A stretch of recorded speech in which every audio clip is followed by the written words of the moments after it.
Hello, and welcome to MountPodcast, the official podcast of everything Mount Prospect. I'm your host, Howard Kleinstein, the Director of Digital Communications for the Village of Mount Prospect.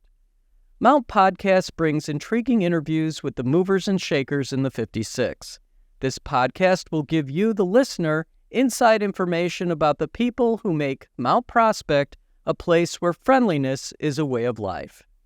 Today on our podcast, we have Trustee Colleen Saccotelli, the current senior trustee serving on the board. How are you today? Good morning. I'm great. How are you? I'm great. So, Colleen, tell me a little bit about yourself. Where were you born? Where'd you grow up? Born in Chicago on the Northwest Side. I grew up in Norwood Park, and I lived there pretty much all my life until I went to college and got married. Okay. So, you're not too far. So, where'd you go to school? So for high school, I went to Resurrection, which is an all-girls school on the Northwest Side, actually the alma mater of our former mayor, Mayor Jurisa. And then for undergrad, I went to DePaul University. I commuted there most of the first quarter because I didn't have housing yet. And then I lived on campus in Lincoln Park there. And then for grad school, I went to American University in Washington, D.C. Okay. And what did you study there? So in undergrad, I was a poli-sci major with a communication and Italian minor. And then for my master's, it was in international affairs with a concentration in U.S. foreign policy. Okay. Yeah. And the Italian was... Italian helped out because we had to take a proficiency exam to get our degree for our master's. So it was ready to go. And I studied it in high school, and I fell in love with the language. So, oh, very nice. And I took it for about 7 years. Okay, all right. And with your last name, that helps too. It does help out, but he didn't speak Italian, so I've taught him. He's started to learn. It's really been fun. That's good. Have you gone to Italy? We did. We went. I went in high school with my Italian class, and then my husband and I went 2 years ago. So that was really fun. Very, very nice. It's a great way to use my Italian and impress my husband. Yeah, I know it can be hard when you haven't used it in a while to, pick it up again. But there's apps and stuff, so I kind of practice every day. It's a fun little hobby. Oh, nice. Yeah. So, how did you come to Mount Prospect? How did you come to live here? So, like I said, I grew up on the Northwest Side, and my husband was from the western suburbs. When we got married, I was still looking for a job, and he was and still is a IT consultant, and he had a client in Lake County that he was going to every day. So Mount Prospect was kind of close. And actually, initially, we got an apartment in Arlington Heights. Because unlike now, there wasn't a lot of great apartment opportunities in our downtown. So we kind of stayed across from Clearwater Park. So we were very close to Mount Prospect. Oh, yeah. So when we started looking, we looked in Mount Prospect because we had joined a church in Mount Prospect. We were looking to send our kids to school in Mount Prospect. My husband actually had family that grew up here. And it was also halfway between our parents. So it worked out great. Okay, good. Going back a little bit, when you got out of college, what did you start doing for work? So, actually, in high school, I got an internship with the city of Chicago, and that was really important to my career development. So, after graduation, I was student government president at DePaul. So I was really focused on that senior year and not as much maybe looking for jobs. So when I graduated, I didn't have a job. So I went back to interning with the city. What did you do for the city? So I worked for the Department of Environment in the administrative section. So did a lot of accounting, fleet management, purchasing, things like that. Okay. So that was a lot of fun. And I took some economics classes while I was working there and decided to go to grad school. So I applied for grad school and then went out to D.C. Went to D.C., came back, was looking for jobs again, and ended up at the state. I worked for the Illinois Housing Development Authority. Okay. Yeah. What did you do for them? So I worked in their legal department. So I worked on contracts and purchasing and things like that. Actually, I worked a lot with their board. Putting together their board packet, board agendas. So that was a good intro to the world of of boards. Yeah, you've got some deep roots into government operations. Definitely. Yeah. Yeah. So what got you involved locally in politics? How did you come to that? Actually in high school, I believe it was my 1996, I'm dating myself, there was conventions that summer. And I remember sitting in my parents' kitchen kind of watching both conventions and just kind of being mesmerized by that. And that's where I kind of got the bug for government. So then I started working student council at school. That's why I decided to apply for that internship at the city of Chicago. And again, like I said, I was involved in student government all through college. And I just was always interested, even though I kept running for things, I really liked the inner workings, being behind the scenes and working in government. And so that's how I became interested. I find that internship opportunity, and I've talked about it on the board, having those experiences and the ability to get your feet wet when you're younger and experience things, it would really, really put me on the path for wanting to be in public service. Yeah, that's fantastic. Most young people don't think about politics at all or their government, but you were doing that, and that led you to here. Yeah. So what made you, actually, start to campaign to be a trustee here? So after I had my first son, I decided to take a little career break and stay home for a while. And so I did that for a few years. And you're very busy those first couple of years, and then you kind of get in your routine, and they're in bed by 7. And I'm like, I can do something. I'd like to give back to the community. So there had been an election and a state election, and I started looking into our local government. And I said, I told my husband, maybe I'll run for office. And he thought it was a great idea. So I said, well, I'm going to start coming to meetings. So I went to meetings and kind of watched how things went, and I would take my notes. Back then, there wasn't a lot of people coming to meetings. There's much more engagement now. But that's how I got interested, and I decided just to run. I actually didn't decide till like mid-November, which is kind of halfway through the signature collection time, but decided to run and didn't look back. Okay, yeah. How did you go about getting signatures? We did a lot. That first campaign, a lot of door-to-door, a lot of going to the train, outside stores, just trying to be where the people were. And most people were supportive? Most people were. I think, that's something when people are interested in running, especially as a new candidate, people want to give you the opportunity to run, and they like to have new perspectives and new voices on the board. So they're much more open to signing. Okay. So who are some of your political influences or mentors in your political life? Mm-hmm.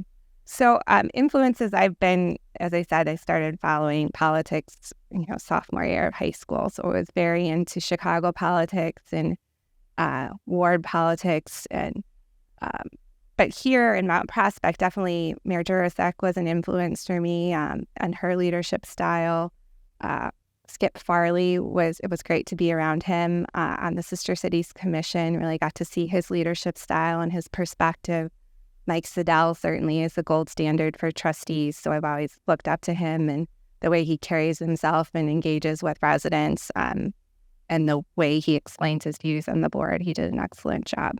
And also just being on the Northwest Municipal Conference Legislative Committee, I didn't develop deep relationships with a lot of people, but being able to watch how other people conduct themselves and how they share their perspectives, it was definitely a big influence on me. Can you explain a little bit more about the Northwest Legislative Committee? So the Northwest Municipal Conference is a council of government body that's made up of many Northwest suburbs. They all have, the members all have people on this committee. They can send people to the various committees. So the Legislative Committee helps develop the legislative agenda for the conference. So the conference will lobby for these municipalities at the state and federal level. So it's a really great way to meet people from other governments and also provide the voice of Mount Prospect on major issues of the day. Okay. So as a brand new trustee or young trustee, what were some of the things that you were hoping to accomplish and achieve? So I was hoping to work on the communication between the village and the citizens, which I think has come very far. Just making sure that citizens were aware of what the village was doing and the different programs that we have in place.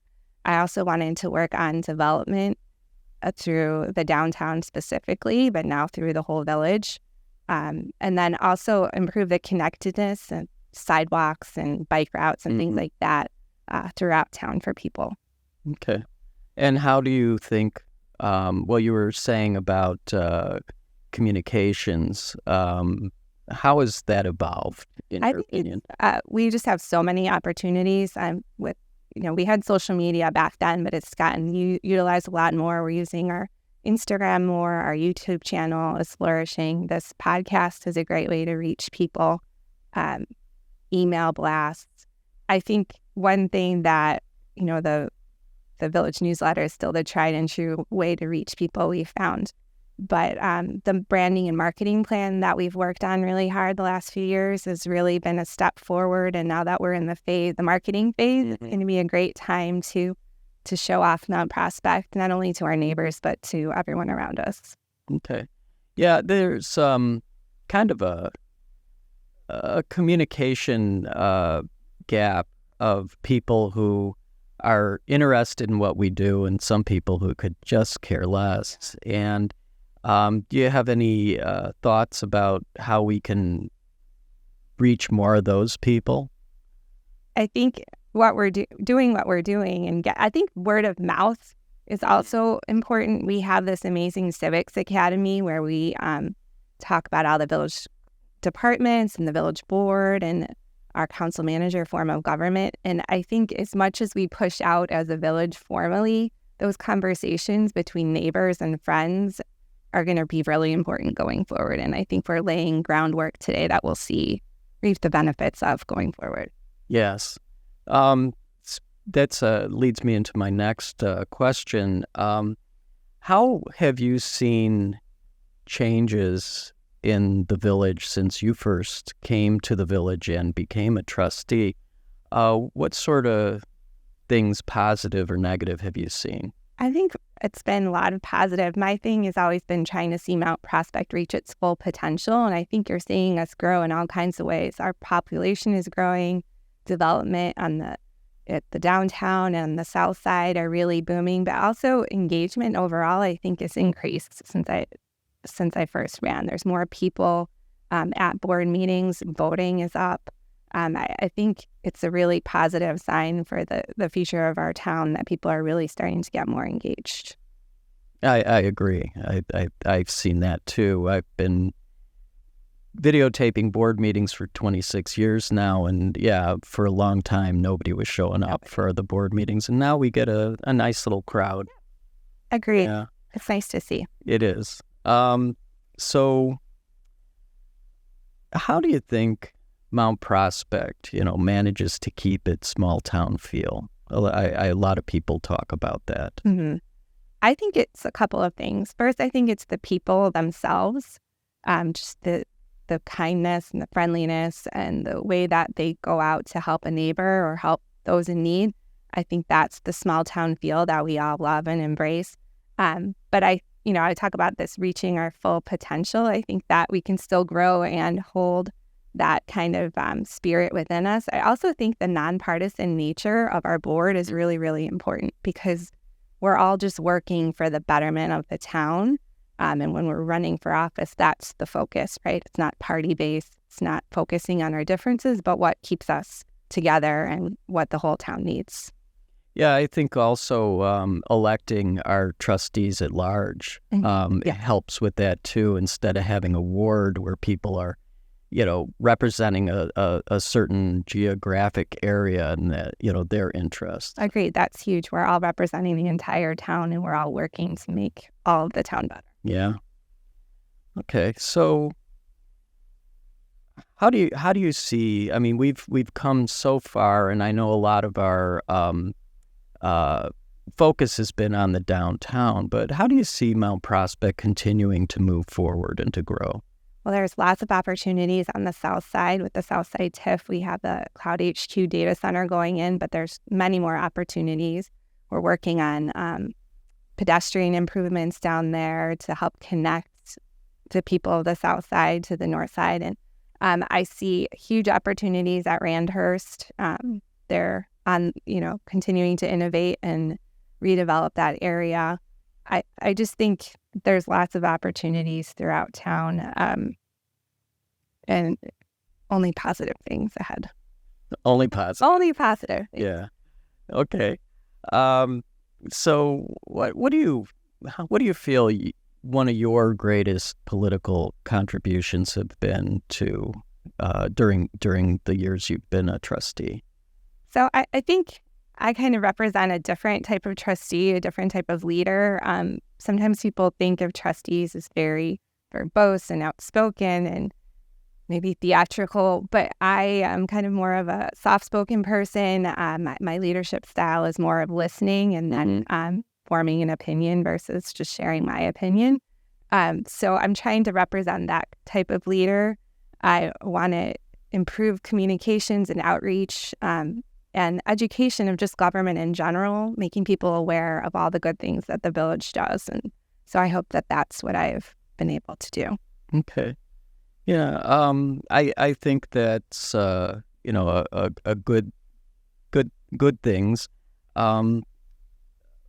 What do you think about how would you talk to people about becoming more involved in their local government? I mean, there's being on the board, but there's also other things that people can do that aren't quite as involved. Yep. I'm a huge proponent of getting involved, obviously. I don't think you have to have a specific background. You just have to have an interest in wanting to help your community. So apart from running for trustee, you can certainly start attending board meetings to kind of understand what's going on. Coffee with the council is a great opportunity if you're afraid to go to a more formal meeting to come and ask questions to us one-on-one. It's a very low-key, laid-back format. What can you describe what Coffee with the Council is? Coffee with the Council is a once-a-month meeting. It's the second Saturday of every month from 9 to 11. It takes place in the Farley Community Room here at Village Hall. And basically there's coffee and donuts, and members of the village board and the mayor are there to answer your questions, anything and everything. No question is too small or too personal to your property or whatever, any question. It's a fun way to meet your village board and to meet your neighbors as well. Also, you don't have to stay the whole time. If you have your question answered, you can leave. We know that people are busy, but that's a great way to meet us. Also, the mayor had spearheaded with the board's support, of course, these quarterly Cows on the Road. A cow is a committee of the whole meeting where we don't take formal action, but we hear information from staff about a specific issue so that it can inform our decision later. And those are out in the community. So they're at local schools and park houses. So keep an eye out for that, because those are also great opportunities that are near you where you don't have to come to Village Hall to speak to the board. Apart from that, as I talked about before, the Civics Academy is also an excellent way to get a quick, I wouldn't say quick, it's a few week-long class, but a very thorough overview of what village government does. You get to hear from all the village departments, from board members, from the mayor, and Howard does a really great job of running it. We're so lucky to have this opportunity for residents. So please look into that as a way to learn more. Also, there's boards and commissions, which some have more of a workload than others. So depending on your availability, you can join. Police and fire commissioners have a very intense schedule where they're interviewing applicants, and they put in a lot of hours to other commissions that don't meet as often. That application's on the village website. So the mayor's always looking for applicants to review. And you can apply at any time, right? Correct. And then once there's an opening, the mayor will look at the applications on file and make a recommendation to the board. But also trustee is still an opportunity for people. I don't think that you should be afraid to run and put yourself out there. I ran my first time against 7 people or 6 other people. There were 7 of us, and I had only lived in town for less than 2 years. Mm-hmm. Now, I didn't know a lot of people, but it is possible to run and get on. And, it just take the leap of faith. If you don't run, then who will? True. Get involved. True. Can you describe some of the steps it takes to run for trustee? So you have to collect signatures during the state kind of lays out a calendar and rules for running.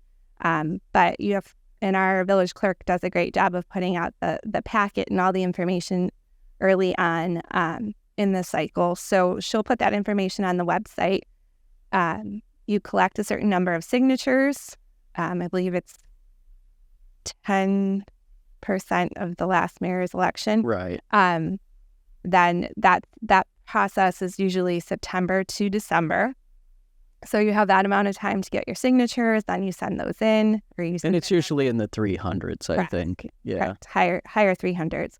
You would like to get extra ones just in case Bart Simpson signed your sheet. You want to make sure you have enough.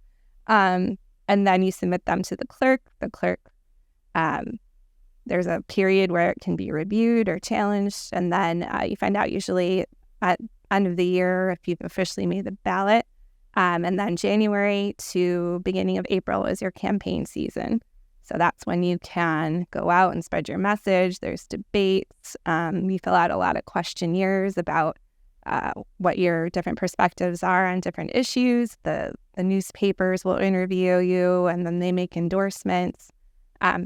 It goes by really fast. It's a busy time, but thankfully it's only like 3 months long. So it's definitely doable for people time-wise. It's not that big of a commitment. And once you get in the zone and you have your platform set up, it can really, really move along pretty well. And just as, putting everything out there, how much does it pay to be a trustee? $2,750. A year. A year. A year. So you're not doing it for the money. No. You're doing it because you want to serve. Yes, it's definitely, you have to go in with the mindset of community service. Yeah. And you can put in as many as like 20 hours a week, depending on how much reading, how many meetings we have going on. So it's definitely time intensive, but it's worth it because you're serving your community and you're making your town better. Okay. So as a woman, we had, people, female mayors, female trustees. How do you think, in general, the village is doing in regards to diversity, equity, and inclusion? I think that the village is doing well. We're well on our way. If you listen to the consultants' presentations, they explain that we were pretty far ahead of other towns when they were evaluating our different criteria when they were looking at us. I think we can always do better. That's why I'm so much of a proponent of the Civics Academy and promoting boards and commissions, because I think a lot of people are busy and they don't have time, to really dig in and understand the opportunities here. So we really have to make it accessible to them and make them aware of what they can do, because there's all different levels of involvement, as we talked about. So I'm hopeful going forward, we're doing a good job of starting to really promote the opportunities that will start to reap those benefits and see more and more people start to apply for boards and commissions. Yeah, the boards and commissions is kind of a farm team for the village board. Exactly. Sometimes a lot of people who served on a commission later get either appointed or run and get successfully elected to the board. Right. And I also agree with the idea of you don't want to turn current people away because, they're wanting to serve. So if people want to serve and you want to give them that opportunity, but we have to look to cast a wider net and bring people on. Yeah.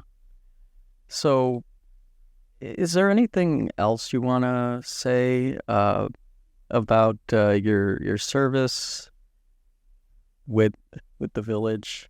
I just really enjoy serving. As I talked about, I just love government, and I think that I just love the good that it can do for people. So I just feel so privileged to be elected as a trustee for 3 terms. I will continue to serve and be dedicated to this town because I think it's an amazing place to live. Well, and we thank you for your service.